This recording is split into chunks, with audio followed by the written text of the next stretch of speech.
السلام علیکم و رحمت الله و برکاته. به برنامه وزارت امور داخله در 7 روز گذشته خوش آمدید.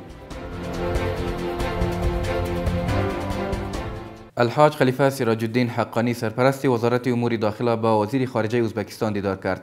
آقای حقانی در این دیدار ضمن خوش آمدگویی در مورد روابط هر دو کشور حسن همسایگی صحبت کردند. به اساس پیشنهاد معینات تأمیناتی وزارت امور داخله و با همکاری ریاست عمومی تعمیرات این وزارت 80 اتاق کانتینری به ارزش 16 میلیون افغانی برای نیروهای قطاعات خاص پلیس در ولایت‌های هرات و بادغیس ساخته و مورد بهره برداری قرار گرفت.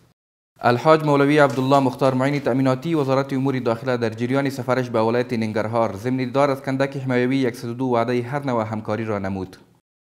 الحاج لوی پاسوال مولوی زین الله عابر رئیس عمومی دفتر مقام وزارت امور داخله روز گذشته از طریق برنامه شکایت رادیو پلیس به سوالات مردم پاسخ داد و به خاطر رسیدگی به شکایتشان وعده همکاری سپرد.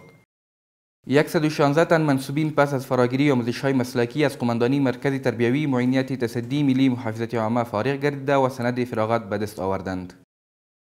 این بود دستاوردهای این هفته وزارت امور داخله. تا برنامه بعدی شما را به خداوند یکتا می‌سپارم.